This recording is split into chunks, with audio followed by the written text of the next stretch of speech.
is it your position that the supplemental budget provision is useless? Po. It is useless. Oh, Because we can do the easier way of just providing for unprogrammed appropriation. Ipinagpatuloy ng Korte Suprema ngayong araw ang pagtalakay sa mga petisyon laban sa probisyon ng Unprogrammed Appropriation at Special Funds sa General Appropriations Act o GAA na ipinasa ng Administrasyong Marcos. Sa interpellation ni Associate Justice Ami Lazaro Javier, natalakay ang probisyon sa Supplemental Fund na nasa konstitusyon. Sabi ni dating Albay Governor Joey Salceda, matagal mailalabas ang pondo sa pamamagitan ng Supplemental Fund. Kaya sa paniniwala nito, kailangan ang Unprogrammed Appropriation na mas mabilis ang paglalabas ng pondo, lalo kung may mga kalamidad. Tanong ni Justice Lazaro Javier, hindi ba nakita na mga malangkas ng konstitusyon ang delay? Ang ibig bang sabihin, yung ating framers ng Constitution, hindi nila naisip na ang provision na to magkukos ng day sa pag-enact natin ng supplemental budget. Hindi po, is it your opinion? But these people did not think of this possible problem brought about by the perceived delay in the enactment of a supplemental budget that will stall the projects of the government. That the supplemental budget of 2006 took 70 days to be transmitted. So nangyari na po yung crisis. And then, so to the date of filing, it only took that fast because there was noong 2006, mabilis kasi reenacted budget. Dagdag pa ni Salceda, kulang pa rin ang pondo galing sa iba't ibang supplemental budget kahit pa isama ang pondo ng Office of the President. Giit naman ni Justice Lazaro Javier, lagi namang kulang pero ang mahalagaan niya ay may ginagawa ang pamahalaan para makapaglabas ng tulong habang hinihintay ang supplemental fund.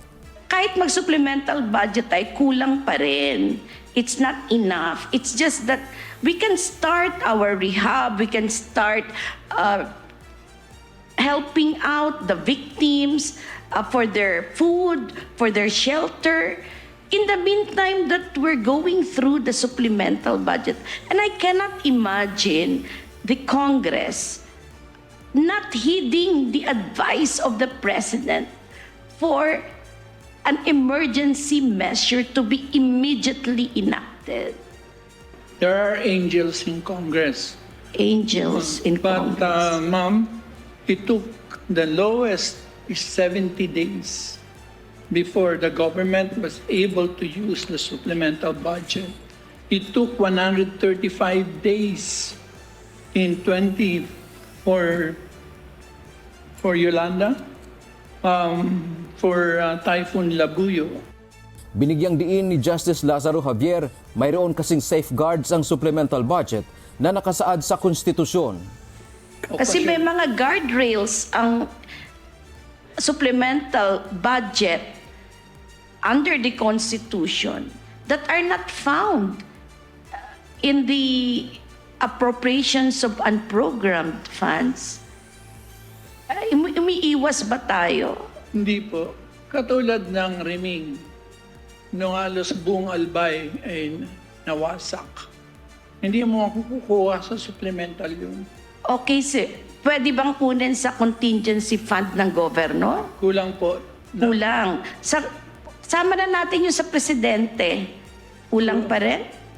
Tinanong din ni Lazaro Javier si dating Senate President Franklin Drilon kung pabor ba itong tanggalin ang Unprogrammed Appropriations o UA sa national budget. Ayon kay Drilon, hindi naman ito ipinagbabawal ng saligang batas. Sir, are you for a total strike down of unprogrammed appropriation? Unprogrammed appropriation is within the power of Congress to enact. Power over the purse would give that power to Congress, except that there are certain constitutional guideposts and limitations that must be observed. My submission is that there is nothing in the Constitution which prohibits unprogrammed appropriation. Pero aminado si Drilon na ang problema ay walang safeguards, partikular ang kinukwestiyon na national budget ng Marcos administration. Do we have existing guardrails yet?